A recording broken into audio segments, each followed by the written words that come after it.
దైవ జ్ఞానము ఆధ్యాత్మిక కార్యక్రమాన్ని చూస్తూ ఉన్న మీకందరికి కూడా యేసు ప్రభు పేరిట శుభములు తెలియపరుస్తూ ఉన్నాను. దేవుడు మిమ్మల్ని మీ కుటుంబాలని ఆశీర్వదించి ఆయన రక్షణ, ఆయన కాపుదల, దీవెన మీకు దయచేయునుగాక. మరి ఈ రోజున దేవుని వాక్యంలోంచి ఒక శ్రేష్టమైన అంశాన్ని మీతో పంచుకోవాలని ఆశిస్తూ ఉన్నాను. క్రైస్తవులు అంటే ఎవరు? అది ఈరోజు అంశం. క్రైస్తవులు అనేటువంటి అంశాన్ని చెప్పడానికి ముందు యేసు ప్రభు గురించి గతంలో చెప్పాను. యేసు ప్రభు ఎవరు అంటే సమాజంలో రకరకాల అభిప్రాయాలు. ఆయన ప్రవక్త అని కొంతమంది, ఆయన తెల్లవాళ్ల దేవుడని కొంతమంది, ఆయన ఈ మధ్య వచ్చిన దేవుడని కొంతమంది, ఆయన దేవుళ్ళలో ఒక దేవుడని కొంతమంది, సమాజంలో సొసైటీలో ఉన్న ఒపీనియన్స్ చెప్పడం జరిగింది. అయితే వాటన్నిటికీ జవాబు చెబుతూ అసలు బైబిల్లో యేసు ప్రభు అంటే ఎవరు? ఎందుకంటే యేసు ప్రభు ఎవరు అని తెలుసుకోవాలంటే మనం బైబిల్ను సంప్రదించాలా. బైబిల్కి మించినటువంటి గ్రంథం ఇంకా ప్రపంచంలో యేసు ప్రభు గురించి చెప్పే గ్రంథం ఇంకేమీ లేదు. మిగతా అన్ని సెకండరీ సోర్సెసే. మిగతా మత గ్రంథాలు కానీ లేకుంటే వివిధ వ్యక్తులు రాసిన రచనలు కానీ అవన్నీ కూడా బైబిల్తో అవి మ్యాచ్ అయితే ఓకే, మ్యాచ్ కాకపోతే వాటిని తీసి పక్కన పడేయటం. ఎందుకంటే ఇది యేసు ప్రభువుని కన్నులారా చూసిన వాళ్ళు రాసిన గ్రంథం. యేసు ప్రభు ఆ జీవితాన్ని, ఆయన బోధనలను, ఆయన శిలువ మరణాన్ని, ఆయన పునరుద్ధానాన్ని, ఆయన పరలోకారోహణాన్ని, ఆయన చేసిన మహాద్భుత కార్యాన్నిటికీ ప్రత్యక్ష సాక్షులైన ఆయన శిష్యులు దగ్గర ఉండి అన్నీ చూసి వాళ్ళు రాశారు. కాబట్టి ఇది సంపూర్ణ ప్రామాణికం బైబిల్ గ్రంథం అనేది. ఈ గ్రంథం ప్రకారం యేసు ప్రభు ఎవరంటే ఆయన ఆది యందు ఉన్న దేవుడు, అనగా సృష్టికి పూర్వం ఉన్న దేవుడని, సృష్టిని కలుగు చేసిన దేవుడని, సర్వాధికారి అయిన దేవుడని, దేవతలందరిపైన మహాత్యం కలిగిన మహారాజు అయినటువంటి దేవుడు అని, నిజమైన దేవుడు అని బైబిల్లో ఉన్న విషయాలు యేసుక్రీస్తు ఎవరు అనేటువంటి అంశము కింద నేను చెప్పటం జరిగింది. మరి అది గమనించండి. అది ఎందుకు ఇప్పుడు ప్రస్తావిస్తున్నానంటే ప్రజల ఒపీనియన్స్ ఒకవైపు ఉన్నాయి, బైబిల్లో ఉన్న వాస్తవాలు ఒకవైపు ఉన్నాయి. రెండు కూడా చెప్పడం జరిగిందన్నమాట. అలాగనే ఈ రోజున క్రైస్తవులు అంటే ఎవరు అంటే ప్రజల అభిప్రాయాలు ఒకవైపు, బైబిల్లో ఉన్న వాస్తవాలు ఒకవైపు, రెండు కూడా మీ దృష్టిలోకి తీసుకొని వస్తాను. సహజంగా క్రైస్తవులు అంటే ఎవరు అంటే బ్రిటిష్ వాళ్ళు అంటారు చాలామంది. బ్రిటిష్ వాళ్ళు క్రైస్తవులు. కొంతమంది యేసు ప్రభువుని వ్యతిరేకించేవాళ్ళు లేదా యేసు ప్రభువుని ద్వేషించేవాళ్ళు, యేసు ప్రభు సువార్త మన దేశంలో ప్రచురం అయితే, యేసు ప్రభు సత్యాలు కానీ ప్రచారం అయితే, యేసు ప్రభు యొక్క సేవ అనేది విస్తృతమైతే దేశ ప్రజలందరూ కూడా క్రైస్తవులుగా మారిపోతారు. అలా మారిపోతే తమను గుర్తించే వాళ్ళు ఎవరుండరు, తమకు ఆదాయం అనేది పడిపోతుంది, తమ గౌరవం పడిపోతుందని భయపడే కొంతమంది అడ్డుకోవటానికి ప్రయత్నం చేస్తున్నారు. కొంతమందిని ఉన్మాదుల్ని తయారు చేసి సమాజంలో ప్రజల్ని రెచ్చగొడుతూ క్రీస్తుకు విరోధంగా, బైబిల్కి విరోధంగా, క్రైస్తవులకు విరోధంగా ఉన్మాదులుగా తయారు చేస్తూ చర్చీల మీద దాడులు చేసే విధంగా, దైవ సేవకుల మీద దాడులు చేసే విధంగా ఒకవైపు ప్లాన్ చేసుకొని, మరొకవైపు సోషల్ మీడియాలో యూట్యూబ్లో కూర్చొని క్రీస్తుని గురించి, బైబిల్ గురించి, క్రైస్తవుల గురించి నిత్యము విష ప్రచారము చేస్తూ అడ్డుకోవడానికి ప్రయత్నం చేస్తున్నారు మ్యాక్సిమం వాళ్ళు. ప్రజల్లోకి అవి వెళ్ళిపోతూ ఉన్నాయి, ప్రజలు అవి గమనిస్తూ ఉన్నారు. అయితే చెడు ప్రభావం అనేది ఎక్కువ రోజులు ఉండదు. వీళ్ళకంటే ముందులు చక్రవర్తులు ప్రయత్నం చేశారు యేసు ప్రభువుని సువార్తను ఆపాలని, క్రైస్తవులను ఆపాలా, చర్చీలు ఆపాలని. రాజులు, చక్రవర్తులు వాళ్ళు మట్టిలో కలిసిపోయారు. కానీ సువార్త విశ్వవ్యాప్తమైంది. చర్చెస్ అనేటువంటి విశ్వవ్యాప్తంగా నిర్మించబడ్డాయి. క్రైస్తవులని వారు అన్ని దేశాలకు కూడా వ్యాపించారు. క్రైస్తవ్యం అనేటువంటిది అది సార్వత్రికమైంది. కొన్ని మతాలు ఒక దేశంలోనే ఉంటాయి, అవతల దేశంలో ఉండవు. ఇంకా కొన్ని మతాలు ఒక రాష్ట్రంలోనే ఉంటాయి, అవతల రాష్ట్రంలో వాళ్ళకి తెలియదు.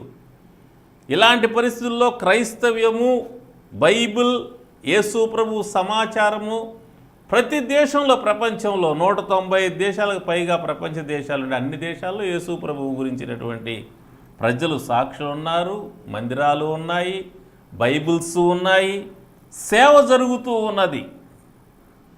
దీన్ని చూసి భయపడిపోయి అడ్డుకోవాలని ప్రయత్నం చేసేవాళ్ళు క్రైస్తవులు అంటే బ్రిటిష్ వాళ్ళు అని ప్రచారం చేస్తున్నారు. అంటే ఈ దేశంలో ఎవరైనా యేసు ప్రభువుని నమ్ముకుంటే వాళ్ళు బ్రిటిష్ వాళ్ళు, వాళ్ళు ఇండియన్స్ కాదు, వాళ్ళు భారతీయులు కాదు, వాళ్ళు బ్రిటిష్ వాళ్ళు, వాళ్ళు అమెరికా వాళ్ళు, వాళ్ళు ఈ దేశానికి హానికరము, ఈ దేశానికి ప్రమాదకరము, ఈ దేశానికి వాళ్ళు నష్టం కలిగించేవాళ్ళు, దేశద్రోహులు అన్నట్టుగా మాట్లాడుతూ ఉన్నారు.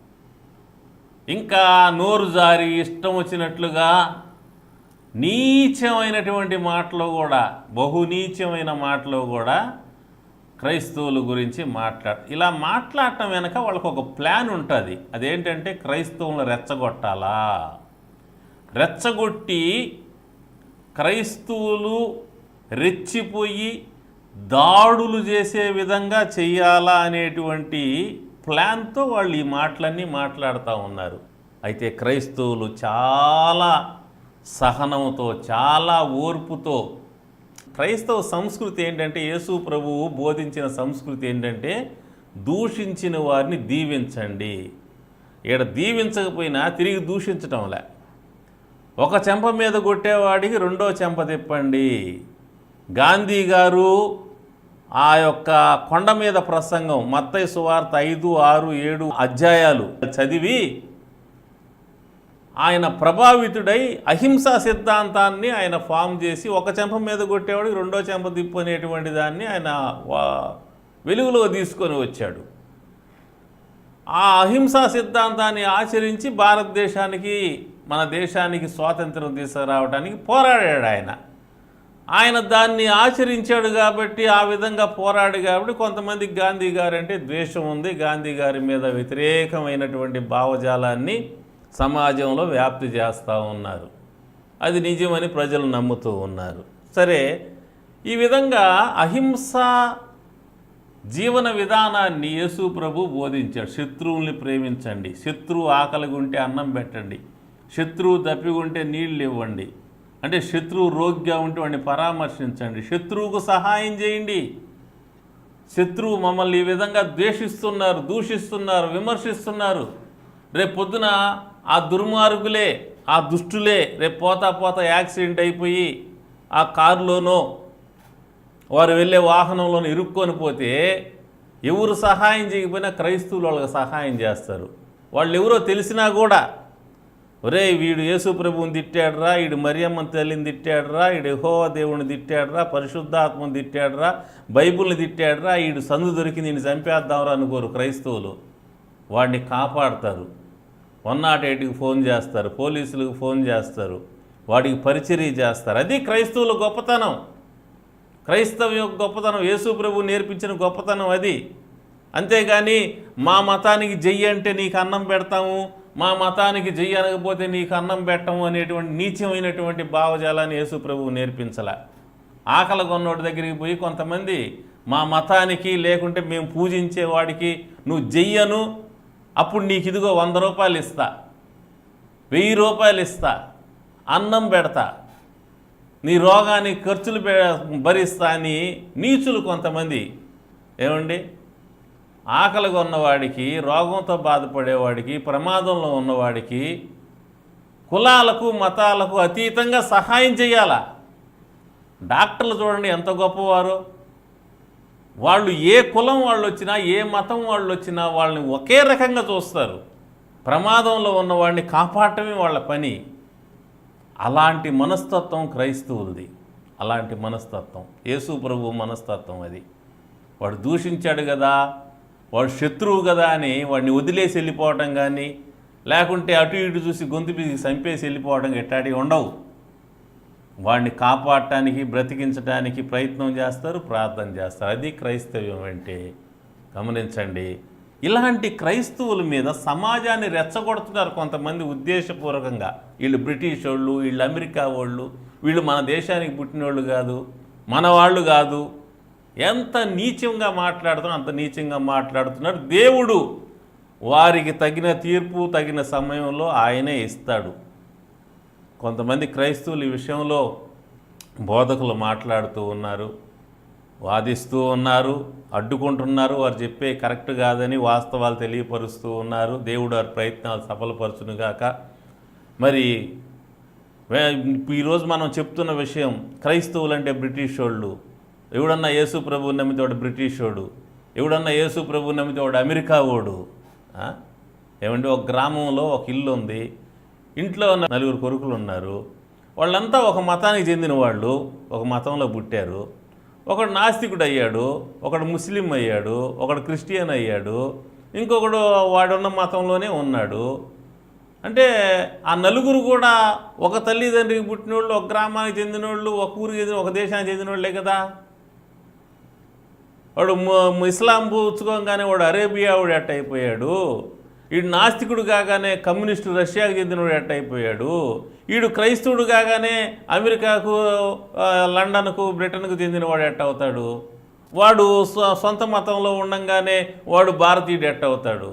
4 భారతీయులే, 4 ఒక తల్లిదండ్రి బిడ్డలే, 4 నచ్చిన మార్గాల్లో వెళ్తున్నారు. ఎవడు నచ్చిన మార్గంలో వాడు వెళ్తాడు, ఎవడు నచ్చిన తిండి వాడు తింటాడు, ఎవడు నచ్చిన చదువు వాడు చదువుతాడు, ఎవడు నచ్చిన ఉద్యోగం వాడు చేస్తాడు, ఎవడు నచ్చిన వాడిని వాడు నమ్ముకొని పూజ చేసుకుంటాడు. ఆ స్వాతంత్రం ఉంది దేశంలో, రాజ్యాంగంలో ఉంది. అలా స్వేచ్ఛని, స్వాతంత్రాన్ని అడ్డుకుంటూ, అలా స్వేచ్ఛగా వారికి నచ్చిన విధంగా పోయే వాళ్ళని అడ్డుకుంటూ, వాళ్ళని దూషిస్తూ, హింసిస్తూ, వాళ్ళని హేళన చేస్తూ ఉండటం అనేటువంటిది ఎంత నీచమైన విషయం. గమనించండి, సమాజం గమనించాల. మతోన్మాదులు ఒకవేళ ఈ మాటలు అంగీకరించరు, వాళ్ళకి తెలుసు వాట్ ఈజ్ వాట్ అనేది తెలుసు, వాళ్ళు అంగీకరించరు. కొంతమంది వాళ్ళ మాటలు నిజమని నమ్మేవాళ్ళు అమాయకులు ఉంటారు. కాబట్టి వాళ్ళ కోసం ఈ మాటలు చెప్తున్నాను. క్రైస్తవులు అంటే బ్రిటిష్ వాళ్ళు కాదు, క్రైస్తవులు అంటే అమెరికా వాళ్ళు కాదు, క్రైస్తవులు అంటే జర్మనీ వాళ్ళు కాదు, క్రైస్తవులు అంటే పోర్చుగీస్ వాళ్ళు కాదు. క్రైస్తవులు వాళ్ళు ఎవ్వరు లేకముందే క్రైస్తవులు ఉన్నారు. బైబిల్ ప్రకారం మనం గమనిస్తే అపోస్తల కార్యముల్లో 1వ శతాబ్దంలో రాయబడింది ఈ గ్రంథం. క్రీస్తు శకము 1వ శతాబ్దానికి ముందే ఇది రాయబడింది. 70వ సంవత్సరానికి ముందే ఈ గ్రంథం రాయబడింది. అపోస్తల కార్యముల గ్రంథంలో 11వ అధ్యాయములో 26వ వచనములో ఈ మాట రాయబడింది. వారు కలిసి 1 సంవత్సరమంతా సంఘములో ఉండి బహుజనులకు వాక్యము బోధించిరి. మొట్టమొదట అంతియొకయలో శిష్యులు క్రైస్తవులు అనబడిరి. క్రైస్తవులు అనే పదం ఇక్కడ ఉందండి బైబిల్లో. క్రైస్తవులు ఎవరు? అంతియొకయలో శిష్యులు క్రైస్తవులు. క్రైస్తవులు ఎవరో ఇక్కడ రాయబడింది. ఎవరు? అంతియొకయలో శిష్యులు క్రైస్తవులు అనబడిరి. ఆనాటి సమాజం అంతా కూడా వారికి పేరు పెట్టింది ఏమని? క్రైస్తవులు అని. ఎందుకని? వాళ్ళు క్రీస్తుని నమ్మారు, క్రీస్తుని ఆరాధిస్తున్నారు, క్రీస్తుని అనుసరిస్తున్నారు. 1వ శతాబ్దం అనగా యేసు ప్రభువు పరలోకం నుంచి భూమి మీదకి వచ్చి చనిపోయి తిరిగి లేచి తిరిగి పరలోకానికి వెళ్ళిపోయిన పిదప ఆయన్ను ప్రత్యక్షంగా చూచిన ఆయన శిష్యులైన వారు వెళ్ళి అనేక ప్రాంతాల్లో సువార్త ప్రకటించారు. అలా ప్రత్యక్షంగా ప్రభు యొక్క అద్భుతాలకు, మరణానికి, తిరిగి లేవటానికి, పరలోకం వెళ్ళటానికి ప్రత్యక్ష సాక్షులైన ఒక సాక్షి, ఆయన ప్రత్యక్ష సాక్షి శిష్యుడు తోమా మన దేశానికి 1వ శతాబ్దంలోనే వచ్చాడు. అసలు బ్రిటిష్ వాళ్ళు ఎవరు రాకముందే, పోర్చుగీస్ వాళ్ళు రాకముందే, డచ్ వాళ్ళు రాకమునిపే, వీళ్ళెవరు రాకముందు 1వ శతాబ్దంలోనే యేసు ప్రభువు ముఖ్య శిష్యుల్లో ఒక శిష్యుడైన తోమా మన దేశానికి వచ్చి కేరళలో సువార్త ప్రకటించి అనేక మందిని క్రైస్తవులుగా అనగా క్రీస్తు భక్తులుగా మార్చాడు. మన దేశ చరిత్రలో అది ఉన్నది. మన దేశంలో ఆ యొక్క వాస్తవం ఉన్నది. ఆయన కట్టిన చర్చి ఇప్పటికి కూడా ఉన్నది. కాబట్టి క్రైస్తవులు అనబడిన వారు బ్రిటిషు వాళ్ళు లేకముందే ఉన్నారు, అమెరికా వాళ్ళు లేకముందే ఉన్నారు. బ్రిటిష్ వాళ్ళు వచ్చి 300 సంవత్సరాలు అయింది భారతదేశానికి. ఈ బైబిల్లో క్రైస్తవులు 2000 సంవత్సరాల నాడు, వాళ్ళు రావడానికి ముందు 1700 సంవత్సరాల నాడే క్రైస్తవ్యులు ఉన్నారు. అప్పుడే ఆరంభమైంది క్రైస్తవ్యం. యేసు ప్రభు చనిపోయి తిరిగి లేచి పరలోకానికి వెళ్ళిన తర్వాత క్రైస్తవ్యం ఆరంభమైంది. శిష్యులు ప్రపంచంలో ప్రభు ఆజ్ఞను తీసుకొని సర్వలోకానికి వెళ్ళండి, సర్వ సృష్టికి సువార్తను ప్రకటించండి, నమ్మి బాప్తీసం పొందిన వాడు రక్షింపడుతుంది, నమ్మని శిక్షింపడుతుంది, సమస్త జనులు శిష్యులుగా చేయండి అని చెప్పి ఆయన ఇచ్చిన ఆజ్ఞను తీసుకొని ఒక్కొక్క శిష్యుడు ఒక్కొక్క దేశానికి బయలుదేరి వెళ్ళి సువార్తను ప్రకటించారు.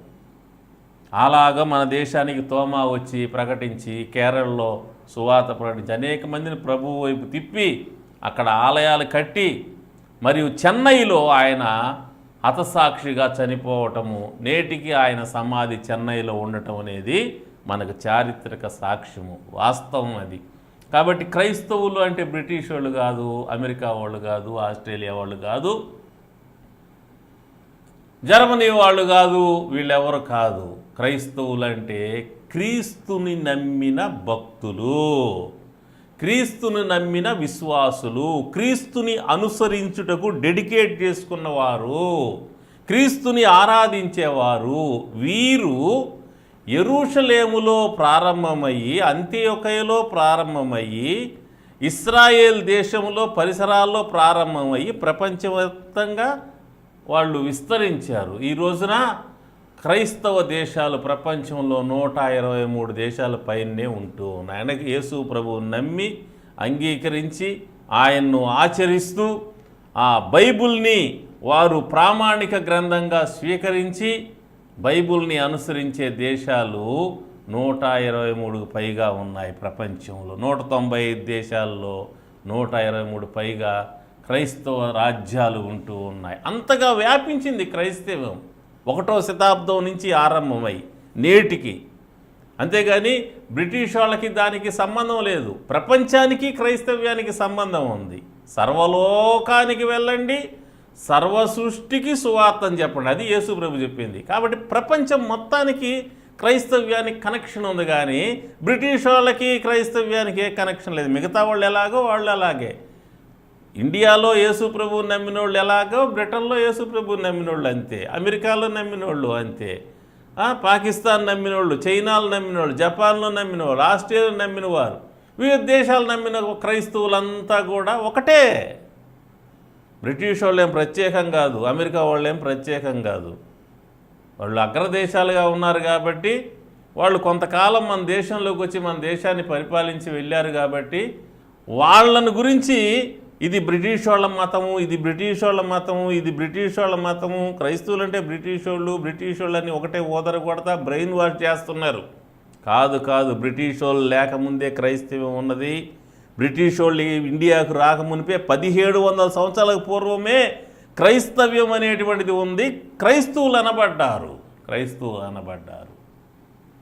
కాబట్టి క్రైస్తవులు అంటే యేసు ప్రభువుని నమ్మిన భక్తులు, ఆరాధించే భక్తులు, వెంబడించే భక్తులు.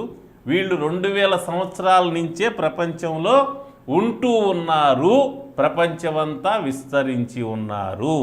ఈ వాస్తవాన్ని గమనించాల. కాబట్టి ఇవన్నీ తప్పుడు అభిప్రాయాలు, ఇది వాస్తవం అనే విషయాన్ని నేను జ్ఞాపకం చేస్తున్నాను. ఇంకొక మాట, పేతురు మొదటి పత్రిక 4వ అధ్యాయంలో 12వ వచనం, ప్రియులారా, మిమ్మల్ని శోధించుటకు మీకు కలుగుచున్న అగ్ని వంటి మహాశ్రమను గూర్చి మీకేదో వింత సంభవించినట్లు ఆశ్చర్యపడకూడని చెప్పి పేతురు భక్తులకు రాస్తూ 16వ వచనంలో అంటాడు, ఎవడైనను క్రైస్తవుడైనందుకు బాధ అనుభవించిన ఎడల అతడు సిగ్గుపడక ఆ పేరును బట్టియే దేవుని మహిమపరచవలెను.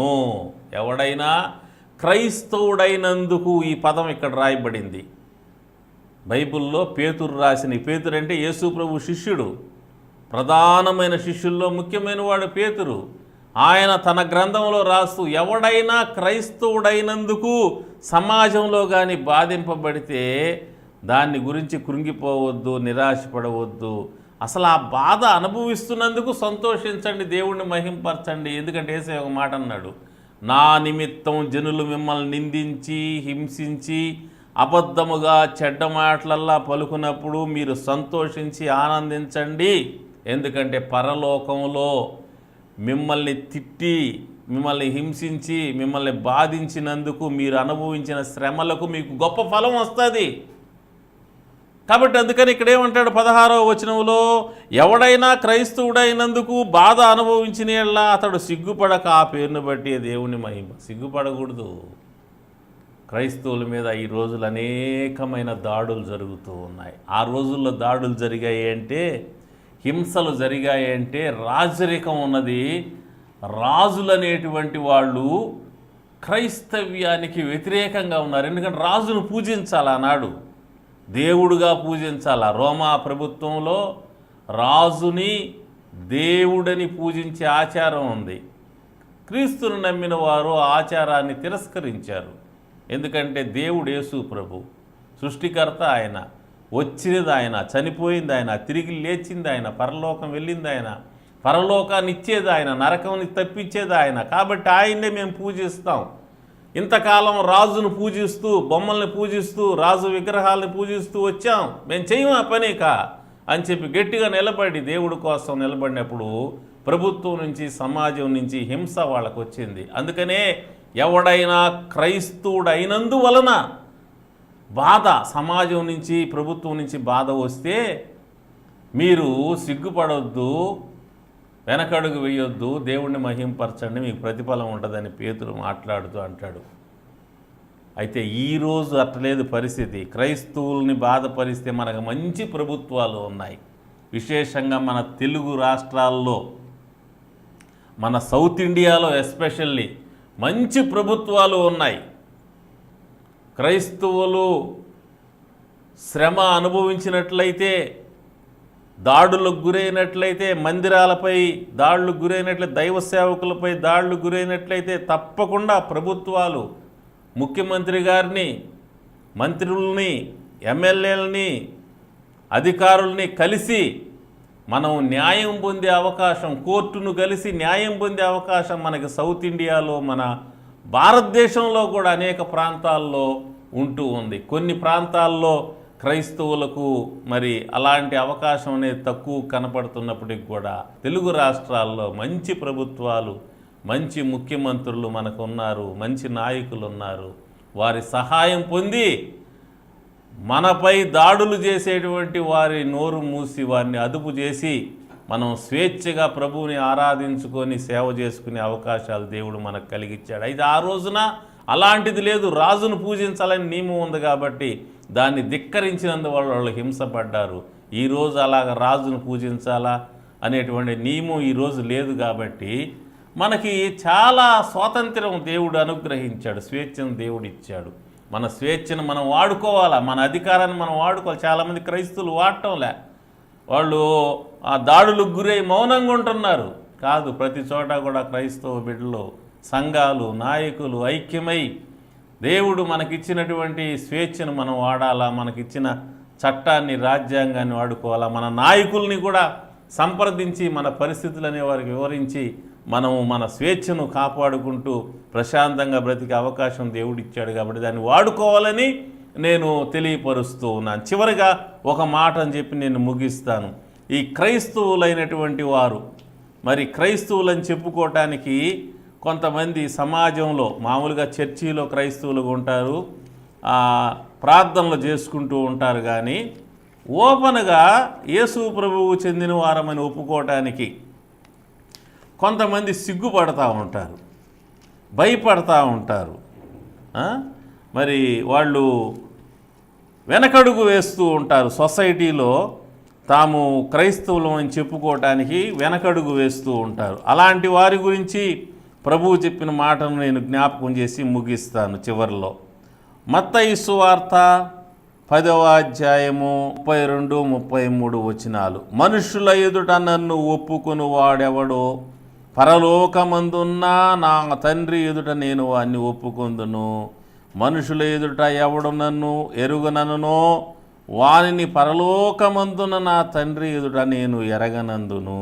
గమనించండి, క్రైస్తవుడని ఒప్పుకోవటం, అంటే క్రీస్తుకు చెందినవాడను అని ఒప్పుకోవటం గురించి ఇక్కడ రాయబడింది.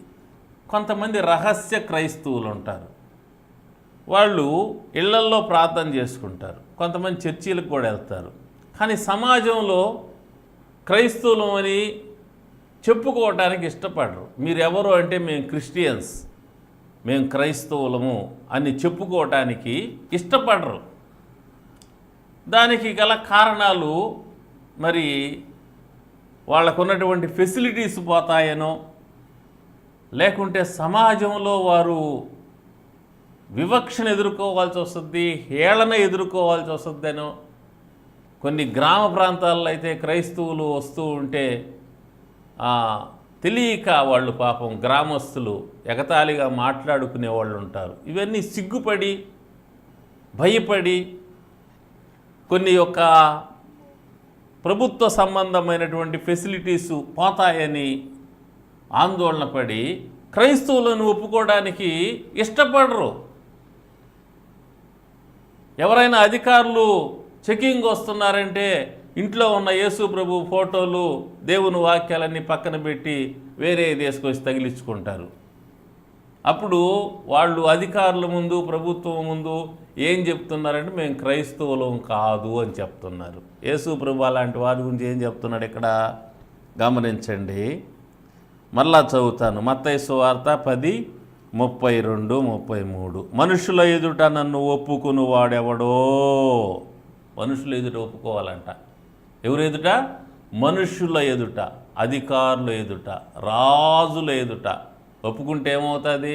బెనిఫిట్స్ పోతాయా? పోతే పోనీ. ఎవరన్నా ఏమని అనుకుంటారు? అనుకుంటే అనుకోని. ఇంతలో కనపడి అంతలో మాయమైపోయే మనిషికి నువ్వెందుకు భయపడతావు? నిన్ను అనుకునేవాళ్ళు మాయమైపోతారు ఒక క్షణంలో. నువ్వు కూడా ఈ క్షణమో మరుక్షణం వెళ్ళిపోతావు. దేవుడి దగ్గర నిలబడాలా? అప్పుడు నీ పరిస్థితి ఏంది ఆలోచన చేయి.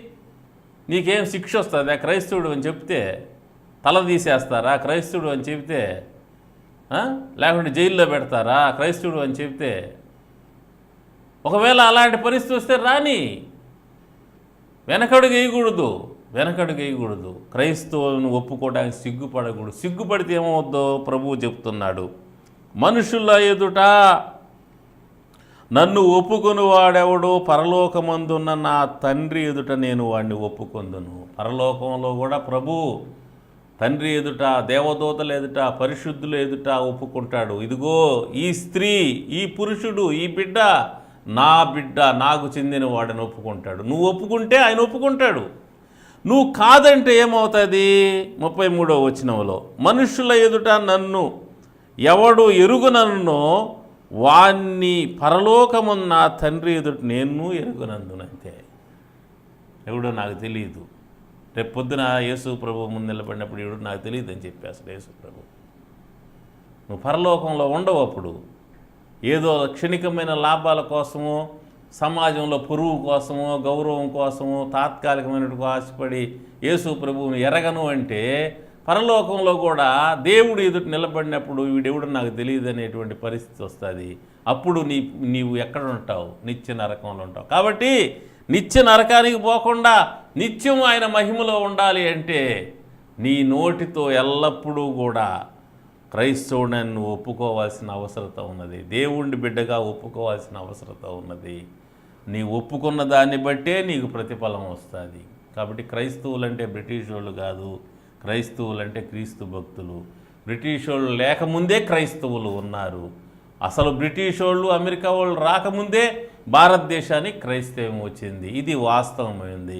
క్రైస్తవులైనందుకు బాధలు ఆనాడు వచ్చాయి. ఈనాడు మనం బాధపడాల్సిన అవసరం లేదు. మనం దేవుడు స్వేచ్ఛ ఇచ్చాడు, నాయకుల్ని ఇచ్చాడు, వాడుకోవాలి, క్షేమంగా ఉండాలి. మూడవదిగా క్రైస్తవుడైనందుకు క్రైస్తవుడుగా చెప్పుకోవడానికి ఎవరూ కూడా సిగ్గుపడకూడదు, భయపడకూడదు, వెనకడుగు వేయకూడదు. ధైర్యంగా చెప్పాలి, ఓపెన్గా చెప్పాలి, సిగ్గుపడకుండా చెప్పాలి, ఆనందంగా చెప్పాలి, గర్వంగా చెప్పాలి. ఎందుకంటే చనిపోయి తిరిగి లేచి పరలోకానున్న మహాదేవుడికి నువ్వు చెందినవాడు. అన్ని నామాల కంటే పైనామం కలిగిన యేసు నామమును నువ్వు ధరించిన వాడు, ధరించిన దానివి. కాబట్టి సంతోషంగా, గర్వంగా ప్రభువును మహింపరుస్తూ, ప్రభువు బిడ్డగా సమాజంలో ఒప్పుకుంటూ ప్రభు యొక్క దీవెనలు పొందాలని కోరుకున్న దేవుడు మిమ్మల్ని మీ కుటుంబాలు దీవించునుగాక. ఆమేన్. ప్రార్థన చేస్తాను. ప్రేమ కలిగిన తండ్రి, ఈ వాక్యం విన్న బిడ్డలు వాక్యాన్ని మనసులో పెట్టుకొని వాక్య ప్రకారం జీవించే విధంగా నీ ఆశీర్వాదములు అనుభవించే విధంగా సహాయం చేయమని యేసు నామమున ప్రార్థిస్తున్నాను తండ్రి. ఆమేన్. తండ్రి, కుమార, పరిశుద్ధాత్మ దేవుని దీవెనలు మీకు మీ కుటుంబాలకు సదాకాలం తోడై ఉండుగాక. ఆమేన్.